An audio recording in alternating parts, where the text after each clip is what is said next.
So, Brad, you and I have been, I think, to one, maybe two weddings together. Do you know my absolute favorite part of a wedding? Because I'm actually not a big wedding person, as you know. But my favorite part of a wedding, Brad, is the open bar. And not for the reasons that you're thinking, Brad. Not for the reasons that you're wait a minute, we've got so much in common. That's my favorite part, too. I'm actually not a big drinker. Don't get me wrong, I'm not a teetotaler, but I enjoy a drink from time to time. But for whatever reason, I think it's because one of my kidneys literally fell out of place that I don't drink that much. But I'll tell you why I love an open bar. Free pineapple juice, Brad. However much you want. You can just walk up and be like, hey, I'll have another glass of pineapple juice, please. And they give it to you because it's a free open bar. Time out. Pineapple juice. You don't buy pineapple juice for the house? No, here's the thing. You can find this at a grocery store. I know. I make enough money. I could buy my own pineapple juice. Yeah. Who buys pineapple juice? I don't buy pineapple juice. But here's the thing. You like it. Here's the thing that Big Orange doesn't want us to admit. Pineapple juice is way better than orange juice. Orange juice can eat a bag of dicks. Pineapple juice is amazing. It's so delicious. Yeah, I can see why you don't buy it.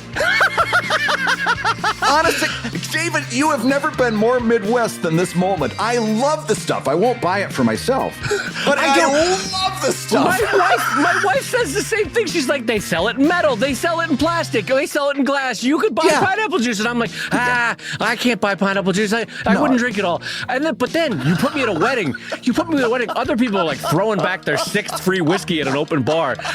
Meanwhile, Johnny McPineapple Juice is up there like, another pineapple juice for me, sir. You know that the bartenders are talking about you all the way home. Did you get the pineapple juice guy? That guy? What was up with him? That son of a bitch. Boy, I've never seen a belt work harder on that guy. Look at that G. Although I will say this, you and I need to go to another wedding together because we're going to be like the Jack Sprat, and you know that story. Oh yeah, Jack Sprat could eat no fat. Yeah, exactly. Yeah, you can have all the pineapple juice and all the whiskey they're not using for your drinks. I'll have. You'll take all the whiskey. I'll take all the sour. So there we go. But it's true, though. Like, Gloria works in an industry where oddly expensive gifts will suddenly show up for no real good reason, right? Like, because she works in TV. Like, she works currently for Amazon. And Amazon will suddenly send over this large gift of very expensive liquor. And we don't drink it because we're not really liquor people. So it just sits in a cabinet. However, if they send over cookies, good God, it's like field day at the Dave Kellett house. I'm like, But so anyway, you put me at a wedding, pineapple juice, Brad. That's the key to Dave Kellett's happiness is pineapple juice. Yeah, everybody else is pickled. You're getting pineappled. And on that note, I'm going to say hello, everybody, and welcome to ComicLab, the show about pineapple juice and making comics. And stealing jokes from the live stream chat and making a living from comics. I'm Brad Guigar, the author of the Webcomics Handbook and the creator of Evil Inc.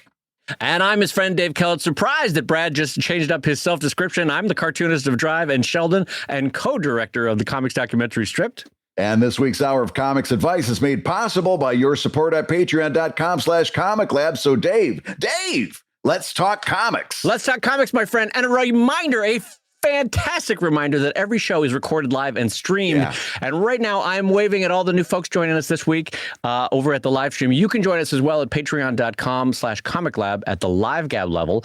Every week's show is streamed with a running community of chatter along the side there. And then, of course, if you happen to miss this week's show, it is archived, so you can check it out later. And so check it out over at patreon.com/ComicLab. Fantastic. And Dave, we've got a great show in store for today. We've got a lot of good topics, and I'm going to kick it right off with this one. Comes in from one of our $5 Patreon backers, and they say, for a first-time Kickstarter, should you try to build a fan base first and then run the Kickstarter, or should you just run the Kickstarter and see how it goes? So, Brad, the question here, the fundamental question is, do I need a fan base? That's the question. I got a question about fans. Do I need them? Do I need them? hashtag question? No, so let's rephrase this question and you will kind of see how this might be read. Brad, I'm going to throw a party. Do I need friends to invite to the party? Or if I just throw the party, will people just show up that are random in my life? Yeah, and you ever hear? I mean, we're going off on this person asking a question. I know they're asking a very sweet question. You can tell we're full of piss and vinegar today. But it is like one of those times when somebody when they ask the question, they kind of give you the answer that they want to hear. Yeah. Do I need a fan base, or can I just wing it and see how it goes? I mean, we know that you want to hear the second part of that. The problem is that that's not the right answer. And the right answer is actually number 17 on the 20 comics commandments. Everything you need to know about crowdfunding is in the name. First comes the crowd, then comes the funding. That's right. The 20 Comics Commandments, by the way, that lists out, that for those that missed it or are new to the show, that was a magnet that we did that lists out basically our 20 most pithy and worthwhile things to remember from the show. And Brad's excellent phrase is one of them. First comes the crowd, then comes the funding. And the reason for that is, yes, of course, there's a certain amount of found audience from Kickstarter. But when I say certain amount, I mean in the low percentiles. 1, 2, 3% of backers will come natively from Kickstarter, never having seen you before. The majority of your backers will come natively from your own fan base that you have built. And so, like we often say, the numbers are akin to you build up an audience of 10,000 so that you might intrigue 1,000 so that you get 100 to actually back something or to jump in on Patreon or get in on a Kickstarter, that kind of thing. So the percentages are often kind of brutal, but the truth is, as Brad always says, first comes the crowd, then comes the funding. Yeah. And it's something that let's face it, you definitely need to find a balance here. I don't want you going off too early with a Kickstarter and getting disappointed, because that's actually the only downside to this whole equation, is that you're going to get disappointed. I always tell people, listen, if you think you want to try a Kickstarter, go ahead and try it. The worst thing that's going to happen to you is you get free market research. You find out that you're not ready for the market yet, or the market's not ready for you. But that's really the worst of it. You know, you're not going to lose money. You might lose a little bit of time. But even worse than that, you can get frustrated and disappointed trying to launch a Kickstarter too early. And I don't want to see that happen to you. I don't want to see that get into your psyche. Here's why you don't want that frustration and that disappointment, is because you don't want to be 1 to 2 hours into a wedding reception and you go up and all these other people have been ordering pina coladas and suddenly there's no pineapple juice for Dave Kellett. You don't want that. Right. You want to be able to walk up and be like, Garcon, here's a crisp dollar bill if I could get a free pineapple juice. That's what you want in your Kickstarting. And then you walk away emotionally and physically satisfied. That's what you want from your Kickstarting. Yeah, no, that's exactly. I think we got our next magnet, as a matter of fact, the pineapple guide to Kickstarting. So no, Brad's right, is that you can. We always say one of the great things about Kickstarter is you can learn from it, recover, and do it again, right? Yeah. But Brad's right that there is sort of an emotional blow that can come when doing it too early, and for too big a swing that becomes too big a failure, and it kind of hurts. It stings a little bit, you know. And so it is. I know you're excited to Kickstart. This is a version of the same argument that Brad and I would get 10 years ago when people would write into Webcomics Weekly, the show we used to do, and they would say, "When can I do T-shirts? Can I do them now? When can I do a book? Is now the right time?" And it's like, you've been cartooning for 3 months, 6 months, a year. Give it a hot second and build up that audience, and you'll know it when the audience is ready, and it's not now. I'll bet. In fact, I'll even make a guess, and I could be wrong. But this happens so often. I called it the 9-month itch, because this would happen. And every time we would talk to the person, they were at the 9-month mark of them starting comics.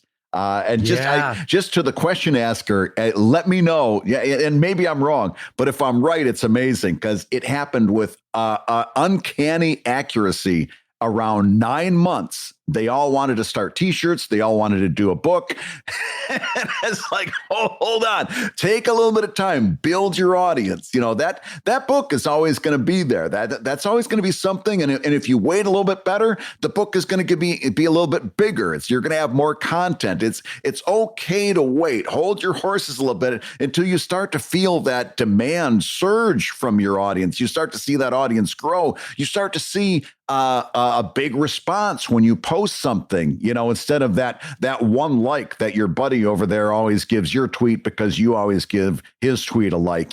Wait until you start to see some real organic growth on social media. Then you'll know that the time is right. Yeah, one of the things we used to notice about that 9-month point is that adults are, unlike a child, are pretty good at suspending the desire for a reward for a thing. Yeah. Like, I will do the work. The reward might not come right now, but I will do the work.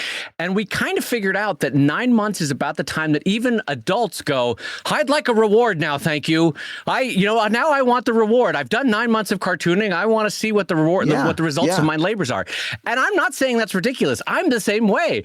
There are a lot of projects where I put in X amount of hours and I'm like, well, surely I deserve to be crown prince now. This is I put in my time. And 9 months seems to be around the time that most adults go, well, surely I've done enough work now. Surely this is when the money starts to flow in. Yeah. Well, unfortunately, it does take a little bit longer than 9 months. But like Brad said, when you let it grow organically, and you will start to feel it starts going from one email of, hey, when are you going to put out a book, to a significant dozens of emails that say, hey, when are you going to put out a book? And then you start to think about it. That's the place to do it. Yeah. So stay patient. It's gonna happen. It's gonna happen. Stay patient. Wait until that audience grows. You're gonna get there. I know this part is difficult. This is when you need to put your head down and kind of redouble your efforts towards, putting more time into developing your voice as a writer, developing your skills as a visual storyteller. But it's going to happen for you. I promise. Here's the other side of that. It's going to happen. You will get there. I promise. You will get there. All right, Brad. Well, let me jump us into our next question over at patreon.com/ComicLab. This comes in from Helfried. Hi, Brad and Dave. Love your show. I'm learning so much. My question concerns plot versus punch. I'm doing a long form comic, 4-panel strips, and sometimes struggle because I do try to give the comics a satisfying ending, mostly opting for humor, 1, 2, 3, punch. However, to properly set up some jokes, the plot overall is slowed in pace to ensure better quality of single comics for the average reader. Is there any good guidelines or golden middle line? What's more important to you, upping the pace or going for the punchline? Love the jokes and the fun. Keep it up. Brad, here is a question that I know will trigger Brad Geiger. Brad, a long form story being told in a 4-panel comic strip. Brad, just out of curiosity, what are your thoughts? Well, I do have a guideline. And that is you are choosing the wrong format for storytelling. In this case, you're choosing the wrong format for long-term storytelling, and you're making a mistake. If you remember our show, the show just one before this one, where we talked about all of our big mistakes, there was a lot of the mistakes that we identified because we had held on to a concept that we had been given during childhood, and we were holding on to it way past when it was relevant, and way past when it stopped being relevant. That's what you're doing, Helfried, right now. You're trying to take that 4-panel newspaper style comic strip and tell a long form story because, and I'll bet you're probably older than 30 years old if you're making that decision, because you saw it happen in newspapers. And I like the idea that they're on the Brad, I like the idea that they're on the other line going, "How dare you, sir?" when you say you're over 30. I'm into making predictions today, and I'm gonna make so many predictions that one of them is gonna be right. The white gloves are being thrown to the ground. Yeah. I say, how dare you? Like, keep going. But this is not the right format. And the thing that's particularly egregious about this is that you've got so many options available to you in today's comics publishing web structure landscape. You've got so much in front of you for digital publishing that sticking to a 4-panel system, a system that you've already identified, Helfried, does not work. You've already experienced. You can see it with your own eyes. Hey, this stinks. This is not a way to tell a story. 4 panels at a time is not a good way to tell a story. It doesn't hang together. It's not a good reading experience. Everything is wrong. You know this. Asking for guidelines is great, but the guideline that you're going to hear is not, here's the magic system to make that work. The thing I'm going to tell you is you got to stop doing 4-panel swings. You got to take longer swings. And the good news is that today's web is set up to absolutely encourage and nurture exactly what you should be doing. And just to put some emphasis behind this, you will not find two greater fans of the 4-panel comic strip than Brad and I. Yes. We love what that format is able to do, and we love the idea that you want to use it. That's great. There is nothing wrong with that. It is an amazing toolbox in Cartoonists kit, right? The 4-panel strip. I still do it for occasionally day to day on Sheldon. I love it. So, but what Brad is saying here is that if you look over the history or the arc of comic strips, when the storylines that you think you remember from comic strips, whether it be Calvin with the dead bird, whether it be the dog dying in For Better or For Worse, whether it be Snoopy going to France, whether it be whatever storyline you want to pick, what was specific about those storylines in a comic strip is that it was a captive audience. Yes. That had been trained on these characters for decades by the time, not so much decades, but a decade, but in Calvin's case, but had been trained about these characters for decades, had been slowly and piecemeally fed the data that they needed about these characters because they were a captive audience and because there were no other options. Lynn Johnston had to tell the story of the dog dying in 4 panels because that's all she got. But had she chosen, frankly, Lynn Johnston in a graphic novel format would be amazing. Her drafting skills, her storytelling skills would have been amazing in a graphic novel. But she had 4 panels. She did what she did. Today, a young Lynn Johnston would probably pick Webtoons format, long form, eternal scrolling kind of thing. It's just, you wouldn't try to tell a story in 4 panels. And again, both Brad and I love the comic strip and love the history of it. So we know why you're picking it, because you want to have an element of Calvin finding the dead bird or the dog dying in For Better For Worse or Snoopy going to France. You want to capture a little bit of that. But the thing is, if you go back and reread it, even those elements didn't work as good as you remember that they did in a comic strip format. That's the painful truth of it. They weren't as effective as they could have been told page by page or long form. Yeah. And then there's 2 things I want you to not do. Speaking of making predictions, I'm going to predict a couple things that you're going to want to do, and I'm going to tell you not to do them. Okay. Number 1, don't write us back and point to a couple of outliers that do stories 4 panels at a time, especially the ones that have been doing this for 20 years and have a huge established audience that they consider a base. They are past audience building at this point. They did their audience building back when that whole system was still working in an ad-based pre-social media publishing setup. Okay. They built their base. You are probably in audience building mode. And you're going to have a harder time with this. Okay. So that's number 1. Don't write back and say, but what about these guys? Especially if these guys have been doing it for a long time and have established their audience in a pre-social media atmosphere. Number 2, second thing I want you to not do. Actually, I don't want you to make a mistake where you kind of do the same thing, only different. Let me tell you what I'm talking about. Because I've been in these conversations before. And what I want you to do is think about the book that you eventually want to put out and the size and the dimensions of that book, because that's very important. And I'll tell you what I mean. My pages are 8.5 by 11. Why I chose that, I still don't know, but that's what they are. And so what I'm able to do is I actually do on average, a 14-panel page, because my pages are so big. I'm almost doing like a European bande dessinée kind of layout. That was the most Midwest pronunciation of French I've ever heard. I'm kind of doing a Midwest, a European bande dessinée, a Zoodalors, that kind of thing, Jean Mappel, Brad Geiger, how you doing over here? It's fantastic. Well, yeah, what I'm trying to say is I'm using a bigger page. So what I can do, you know what? You can just say album. I think that's what the British call it. An album, French version. An album. Yeah, that's I like that album.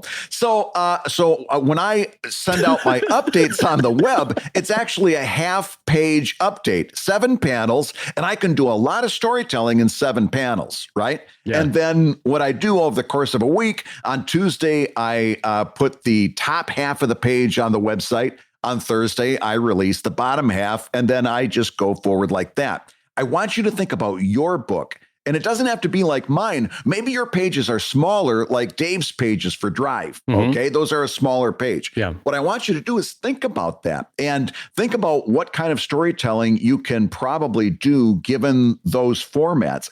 And then think about what your update should be. If you're using smaller pages and you're only getting, let's say, 5 panels to a page, maybe your update is just the opposite from mine. Maybe you've got to do 2 pages of your book before you can release an update on the web, right? Now you've got 10 panels. That's storytelling. And like we've told you 100 times, it's no longer about posting that every day like it was back in the ad model. If you are putting, now listen, this is an if statement. If you are putting out good work, and taking longer story swings might help you get there. If you're putting out good work, your readers will wait for the next good thing that comes from you. You don't have to keep throwing them hamburgers every other day. If you serve them steak once a week, they'll wait for the next steak. They don't need another hamburger. Okay. So here's the second don't.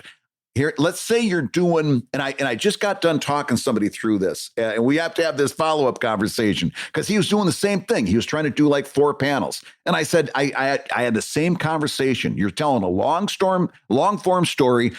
You need to take bigger swings. So he did that kind of. And what he did was he did full pages, but he's now all he did was make his panels bigger. He just made bigger panels. He's now releasing 5 panels. He's now releasing 5 panels instead of 4 panels. He did get an extra panel in there, but he's not doing any significant more storytelling. It's just, he just made the panels bigger, and I got to drop a line sometime and say, hey, stop that. I'm telling you, you got to take bigger swings at the story so that your readers can actually go, because again, when you're trying to shoehorn that punchline in, unless you are one hell of a good punchline writer, unless you can really write humor, chances are you're boffing that punchline, you're shoehorning in something that's technically funny, which is never funny in the actuality. Here's what I'm saying. Take a longer swing at your storytelling. Trust me on this. You're going to put out better work. I love the idea that making bigger panels makes it more amenable to storytelling, because to me, this is what it sounded like. It sounded like that scene in Spinal Tap where he's like, yeah, but this one goes up to 11. It doesn't make it louder. I love that idea that a bigger panel. So here's the thing. I want to take a slightly different tack because I super agree and co-sign everything that Brad just said. Yeah. So I want to talk for a second for the people that love comic strips like myself. What does a comic strip do really well? It is the perfect punchline delivery system. That's what a comic strip, the refined form of comic strips over 100 years, people figured out this is the best punchline delivery system you can. Setup, joke. Setup, joke, right? Those 2, 3 panel, 4 panels, whichever one you choose, it is a perfect punchline delivery system. Over time, it is a good character delivery system. Not right away, not tomorrow, not this year. But if you continuously read a comic strip over 3 or 4 years, you get enough incremental exposure to what a character reacts to punchline that you begin to discern what the character is, right? So that's the second thing that a comic strip is good at. Third, and almost to an infinitely smaller degree, you can have the skein of a story over certain elements after you've established the characters having done many years of punchlines. And so you can have, like, Opus gets a new red shirt in Bloom County, and so that's the story, right? It's nothing heavy. Right. It's not like, Crime and Punishment or War and Peace. It's just, he got a new red shirt. That's this week's storyline in Bloom County. Or, Calvin wants to get a new bike, or has found a new puddle with mud in it. That's the story. You know what I'm saying, Brad, is that it's not trying to move heaven and earth in terms of storytelling. It's like, here is the setup basically for a new round of punchlines on this basic setup. So that's what a comic strip does. And so every once in a while, yes, you can have shining examples of a modicum of a story in comic strips, but it's usually only after 4, 5, 6 years of character establishment from the daily delivery of punchlines. Yeah, and we've got to talk about this too, because it's important when we're talking about 4 panel. There's a difference between a humor comic that happens to have a story and a story comic that happens to have humor. There's a big difference between those two. Yeah, take us through that. That's a good point. Seriously, because one of those is someone who is carefully crafting humor, someone who's really, their focus is humor. Everything is in service of the joke. It's about making you laugh. It's about the comedy. The storyline is secondary to that.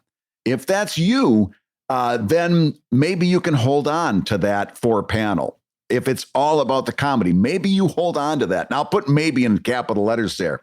On the other hand, if you're doing a story and you're just trying to use the humor as a way to put a button on that 4th panel, if the humor is secondary to the story, you need to stop and rethink everything and start taking longer story swings, because humor is the most difficult thing in the world to write, bar none. I'll die on that hill. It's one of the few hills I'll die on. Humor is incredibly difficult to learn to write. I've said this a million times. Most of the people that are failing at webcomics are failing it because they came to comics because they were artists. They're trying to do humor and they could not find a punchline in a joke book. All right. It's just the truth. That's sweet. And humor takes a long time to develop. Finding your humorous voice, it takes a long time. Unless you are willing to give yourself over to that and devote yourself to comedy writing. And I mean that. It sounds smug. Unless you're willing to completely devote yourself to that, you're going to have a really hard time. If you know that if you're not passionate about humor, if you know that the humor is secondary to the story, then you need to be honest with yourself about this format, because the format you've chosen is unforgiving. 4 panels is unforgiving. You either have to deliver that punchline in the 4th panel solidly, consistently, frequently, or else you're going to lose audience every time. Well, one last button to put on this whole conversation about comic strips and storylines is just to tell people that one thing you have to remember is that the bartender doesn't know how many people you're ordering drinks for. You can ask for 2 glasses of pineapple juice. They don't know. They don't know that your wife didn't want a pineapple juice too. You can just go up and say, I'd like 2 pineapple juices, sir. And they give you 2. If it's an open bar, they'll give you 2 pineapple juices. That way, if a lot of people come up and order pina coladas back at your table, at table number 14 of the wedding, you've got 2 pineapple juices. You know what? Those go down. You're like, I'm pretty satisfied, but let's see if there's still some pineapple left. You go back up. My wife and I really enjoyed those pineapples, Garcon. We'd love another round of 2 pineapple juices, sir.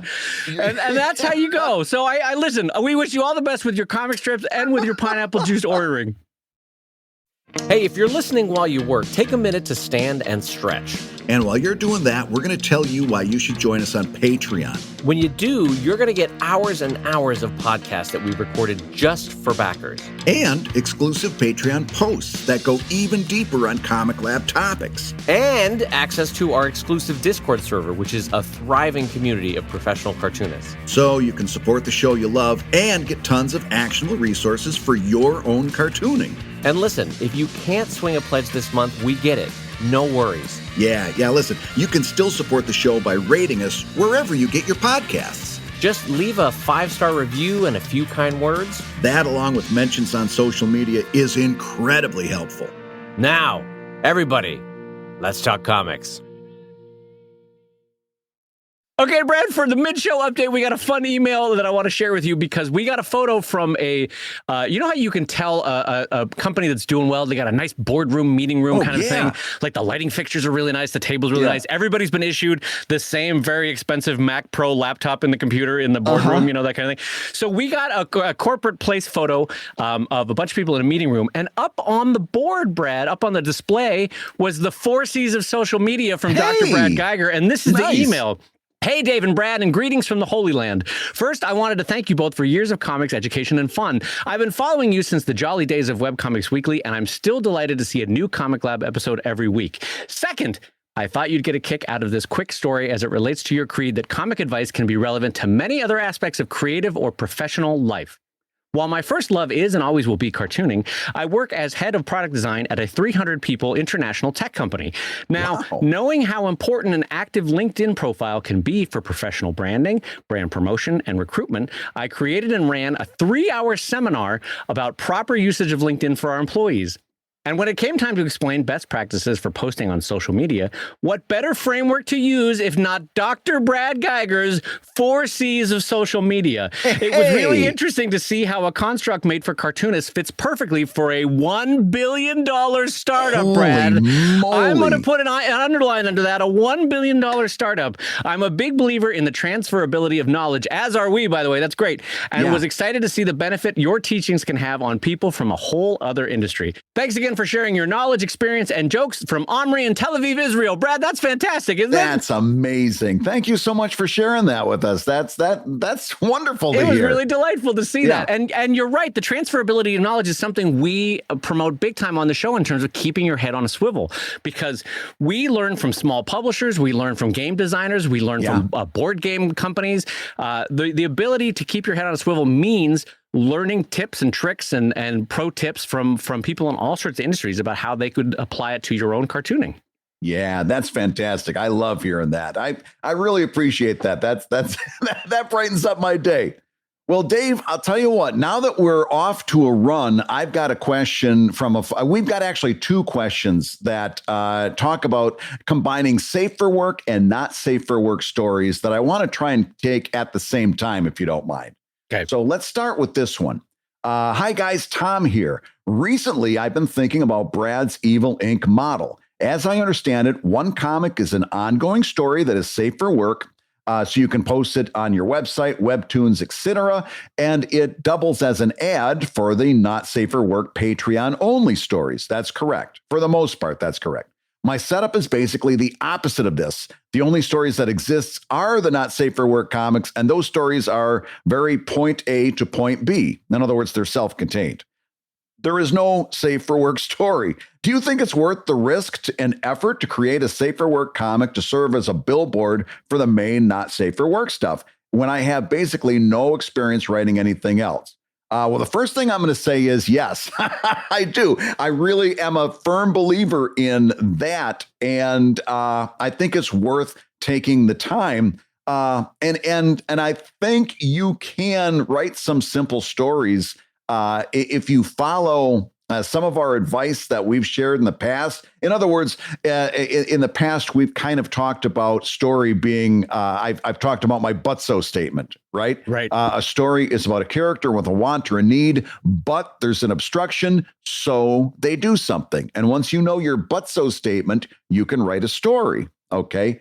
I think it would be worth your time at least experimenting with trying to write some safe for work stories that you can then jump into the not safe for work stuff, because it really is such a effective, almost like a loss leader to lead the people to the Patreon only stuff. It's a very effective method. What do you think, Dave? Do you think somebody could take this approach and start working on writing safe for work comics to point to not safe for work? Yes. One thing I just want to clarify for people that might not know, Brad excellently pointed out that you could do it as a loss leader. And that's, for those not familiar with the phrase, that's sort of like Walmart saying microwaves are $10 to get you in the door, because they know that once you've parked at a Walmart, you'll then spend $100, $200 more once they get you in the store. So that's a loss leader.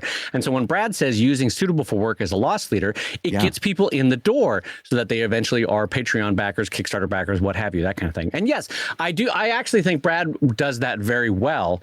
I'm immediately confused why you would do it the other way. Where, well, that to me, as someone who doesn't do anything not suitable for work and doesn't walk in that world, it feels like making a movie trailer where all the key scenes are revealed in the trailer. And then like, now come for the movie for the dialogue. You're going to love how we do the exposition.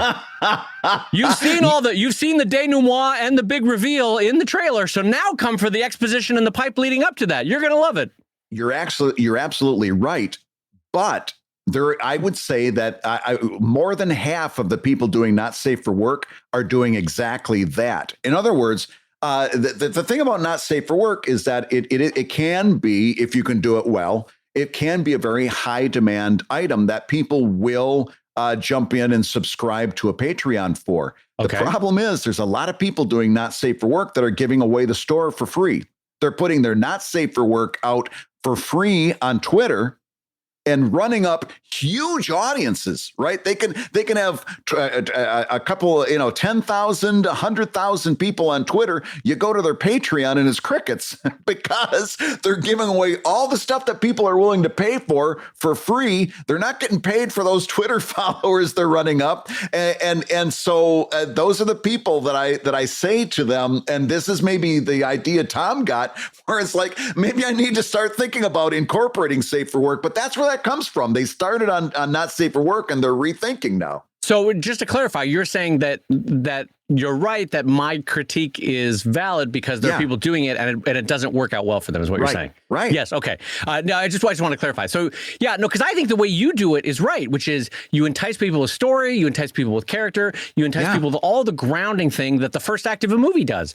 And then say, do you want to know more? And, and then you're off to the races, kind of a thing. And also that makes the personal relationships in the Not Safe for Work scenes more compelling. In other words, it adds the sizzle to it, because it's one thing to say, here's two people in a bedroom. It's another to say, here's what got them to the bedroom, right? So if you give them that, here's what got them in the Safe for Work, and then they're in the bedroom in the Not Safe for Work, now that Not Safe for Work scene is twice as hot because there's a reason for them to be there.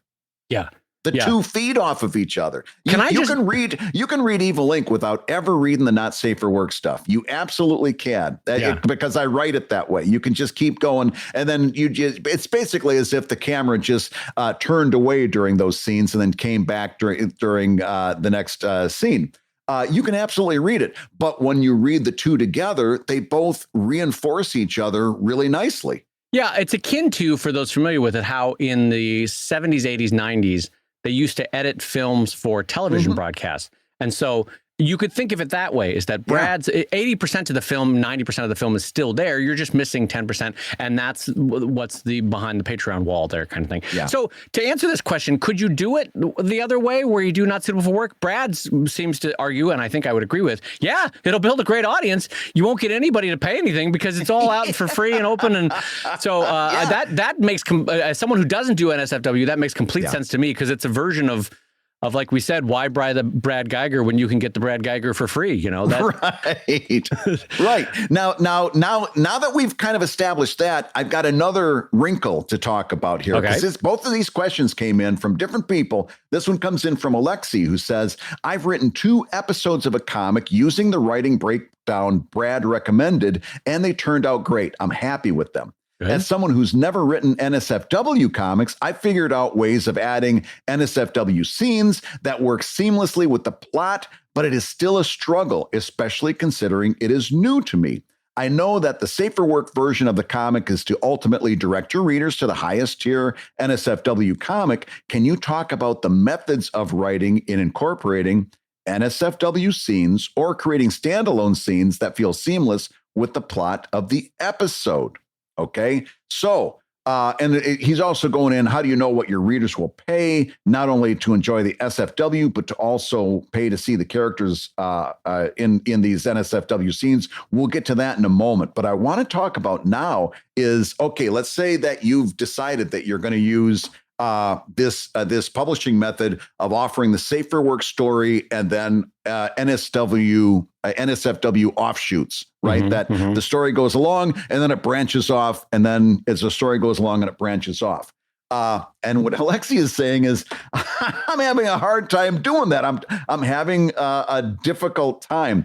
So here's it sounds to me like you may be forcing it. And when you force it, you're gonna have trouble. Okay, you're trying to shoehorn this stuff in. So here's my suggestion. This is what I do, and this has gotten me out of a lot of trouble I've been doing this since I think 2015. This is the method that I do, and I think it works really well. I just write the story. I write this. I just write. That's what I was going to say. Just write the story. Yeah. I just, and by that, I mean, I just write the Safe for Work story. Right. And I go chapter by chapter. So I will write an entire chapter. This is going to happen. Bing, bing, bing, bing, bing.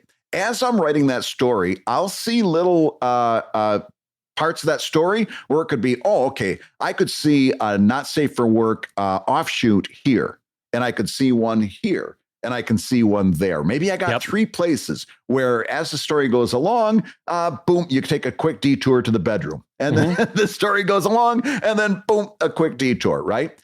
So I identify just places where naturally it would happen. Some chapters might have 5, other chapters might have 1, right? That lands you in trouble, doesn't it? Oh no, what am I going to do? That's where the second part of this comes up. I always have one story that is just a kind of a standalone story in the After Dark universe. It might incorporate main characters. It might incorporate background characters. A lot of times it'll incorporate characters that I just create and design just for this purpose. This is their origin story, is in the After Dark universe. And I'll have that as an ongoing story. And whenever I'm light on the stories that are naturally outcropping from Safe for Work, I've got this story to fall back on, and I'll do that for a few more pages. That's very smart. And then when I've got more natural stories outcropping from Safe for Work, I'll go back to that. That way, my readers, I always post at least one After Dark page a week, which is a full page of comic. I've always got something to go to, because it's either going to be something that comes from the Evil Inc.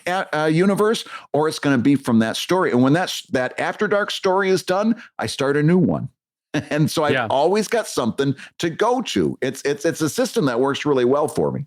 Well, and I want to say that, I really appreciate Brad's strategy there, but I also want to say that, in a way, Marvel especially taught us 30 years ago how to do these little pocket stories, because if you look back on how they used to do crossovers, they would be like, follow the continuing adventures of the Super Skrull in Iron Man 242. And you, as a 9-year-old, 10-year-old, would go over to 242 in Iron Man, even though you're not an Iron Man reader.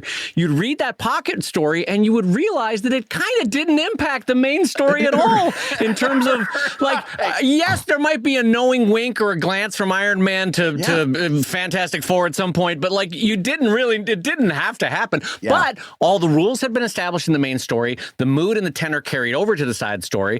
That pocket story existed in a way kind of like a pocket universe. Yes, things might trickle back out in terms of cause and effect, but for the most part, it could exist in that pocket universe by itself. And Brad, I would think that's how you do it with you, right? Absolutely. And because the reason Marvel did it was that, along with everything you just said, it also was very good at, when they brought you into that pocket universe, sometimes you got fascinated with the pocket universe, and then that pocket universe got a new reader, right? Which is not hugely dissimilar from what you're offering behind Patreon, which is, hey, maybe you'll get interested in the wider offerings of Brad Guigar.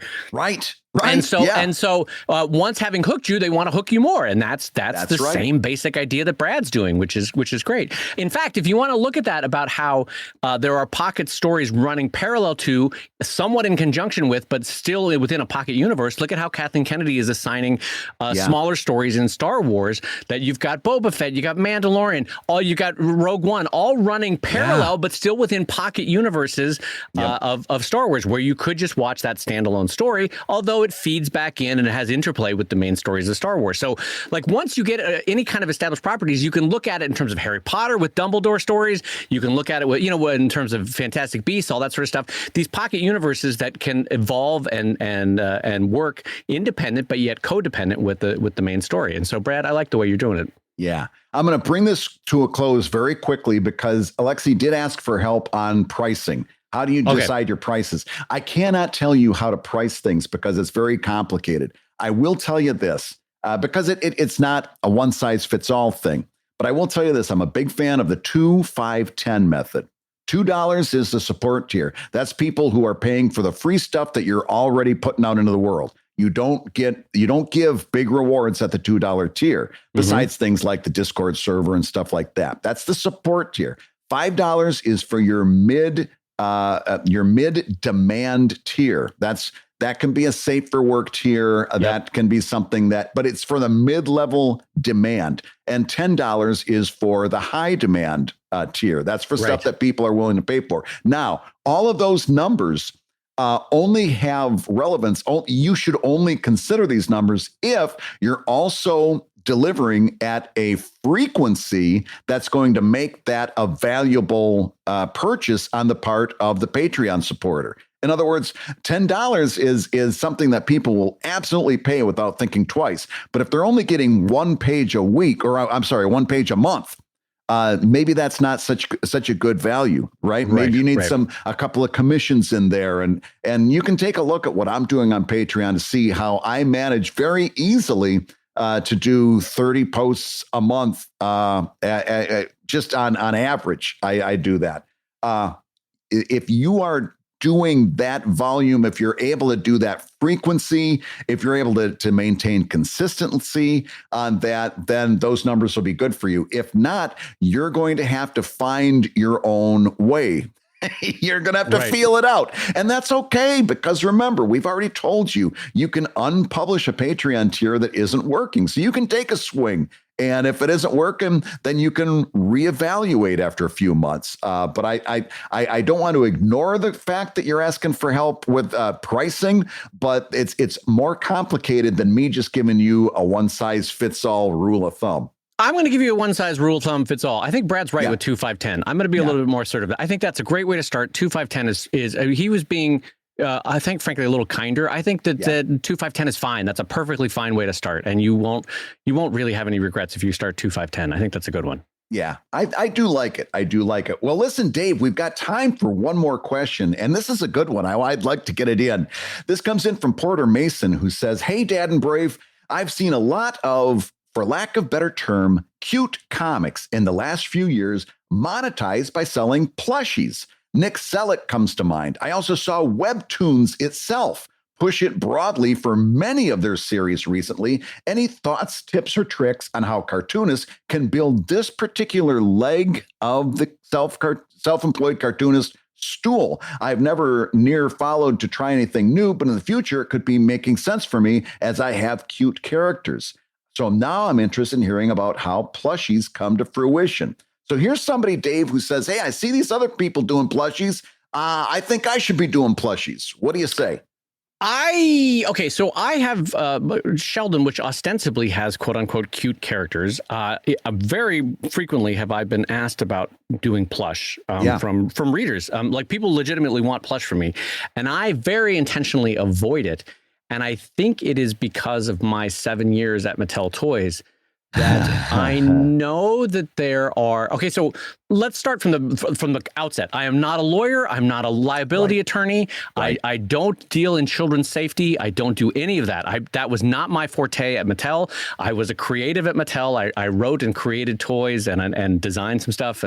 But I will say that if you think that Americans love liability lawsuits, they love nothing more than liability lawsuits involving their children who got harmed by a toy, right? Mm-hmm. And so even though it's plush and you're thinking like, well, how could that hurt a child? Let me just tell you, it's a tricky road that you're walking down when you start in creating children's products. Much like California has a whole kind of pass to create its own environmental laws, Pennsylvania somehow in the plush market has its own laws about plush safety that's been adopted across the United States. They're called, if you look on the back of any plush tag, it's a PA number, like PA- something.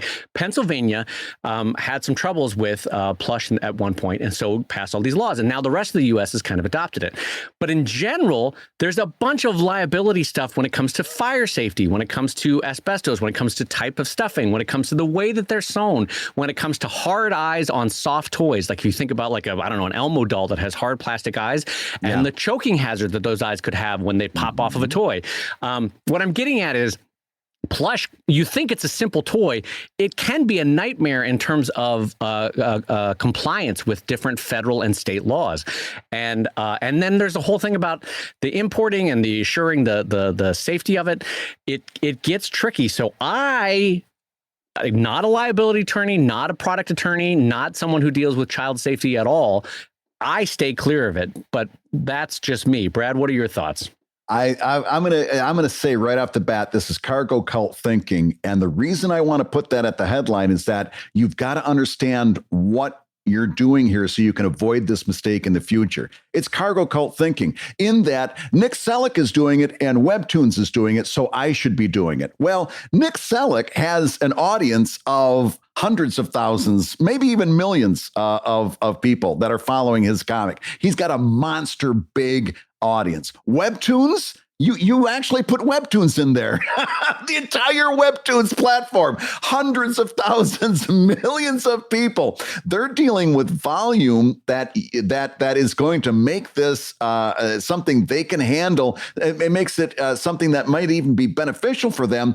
They are dealing with an order of scale that you and I and Dave, that we can only hope to at some point. I don't unless you're dealing with those monster numbers. You should not be looking at Webtoons and saying I should. That's like when last episode, and I said one of the biggest mistakes I made was I priced my book because that's the way Marvel Comics priced their book. It was cargo cult thinking. I didn't take the time to understand why Marvel was pricing their book that way, what the mechanics were in that. I just said, there's the number they're using. I'm going to use that number, and it burned me bad. That's why I want you to understand what you're doing right now is dangerous thinking. Let's stop and think just for a second why this is a bad idea for you. Number one, plushies take up room. Yeah, they do take up room. Books are flat. Look at all these books behind me. Books are flat. I've got a bunch of them in my warehouse space out there. I've got them piled in boxes. Plushes take up space. You're going to need space to store all these. And by the way, don't tell me, these print-on-demand plush places immediately that people go right to the print-on-demand option. And we know, stop and think about print-on-demand. It's going to be high unit cost, and that's going to be low unit profit for you. It's again another reason that it's not a good idea. You're gonna have all these things that you're gonna have to store someplace, and they take a lot of room to store. And then you're gonna have to find a distribution method. But while you're working on that, what happens? You have a leak out in the warehouse. What if those things just get a little, kiss of moisture? Oh, just a little bit, just a little, and they start to mold and mildew and all that stuff. Now you've got a warehouse full of nothing to sell. This is a bad choice for a self-employed cartoonist, and you've got to understand what makes it bad. You got to understand how that thought process happens so you don't make that mistake in another area. Yeah. And listen, for those of you that's saying, oh, well, Dave, worrying about a child choking hazard or worrying about a fire hazard for a childlike product or any of that's just catastrophic thinking, Dave. That's not going to happen. Here's the thing. Between you, me, and the wall, of course, the odds of something bad happening are remarkably small. But for those of you that might be thinking, well, that's just catastrophic thinking, Dave. All it takes to ruin your business for the rest of the decade is one bad thing happening with plush, is what I'm coming at. It's kind of like why you never hear me talk about my kids publicly, is because there's just certain things that I don't mess with. I keep it on the DL. I keep it quiet. I don't need to bring my kid's life into the public sphere for one person who's unstable, that kind of thing. So yes, it's a little bit of catastrophic thinking, but it's also like one thing that could absolutely ruin an otherwise good webcomics career is something going bad with plush. And so I just avoid it.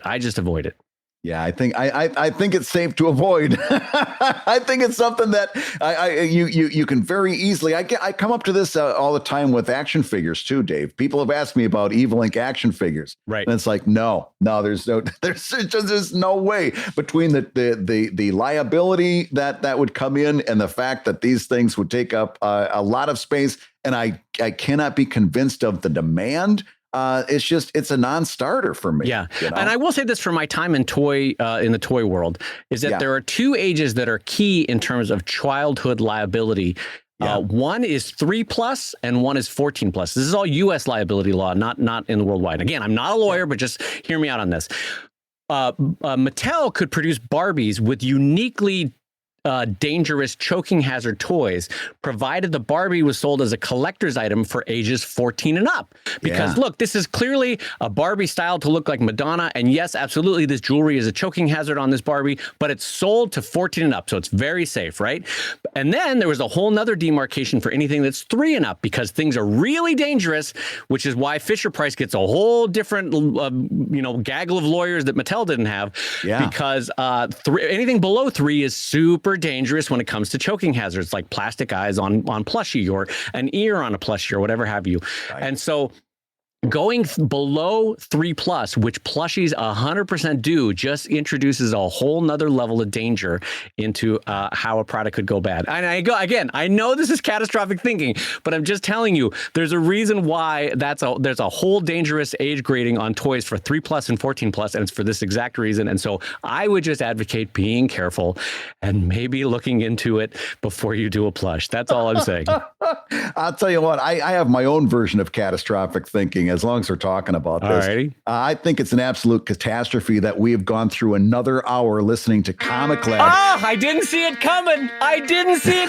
The show about making comics and making a living from comics. Smooth like butter, like a criminal undercover, if I may quote BTS. Your hosts have been my friend Brad Geiger, the editor of webcomics.com and the creator of Evil Inc. at evil-comic.com. And my good friend, the pineapple-breathed David Kellett, co-director of Stripped and the cartoonist of Sheldon at sheldoncomics.com and Drive at drivecomic.com. And if you've never watched the comics documentary Stripped, absolutely, that is a work that will bring you enjoyment for many, many years. Go out and check it out. What kindness, Brad Geiger. That makes me not want to bring up the story of when you cut in front of me at the open bar at Chris Straub's wedding, so I won't bring up that story. The ComicLab theme song is used with permission from Andy Creighton at theworldrecord.net, and this episode was edited by Matt Woodard of Woodsong Productions over at www.woodsong.media.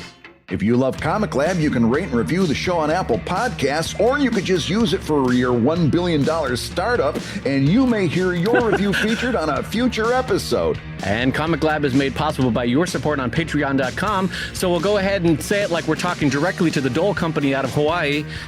Patreon.com/ComicLab. Join us next week when we'll be doling out some more advice. Oh, bitty body boom!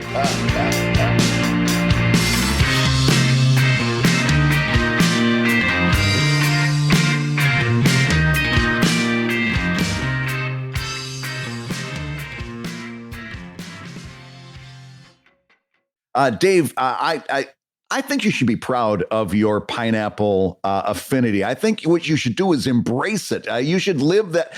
What you should do is go out right now, find a pineapple, put it upside down out on your front porch. Tell all of your neighbors that you are a pineapple aficionado.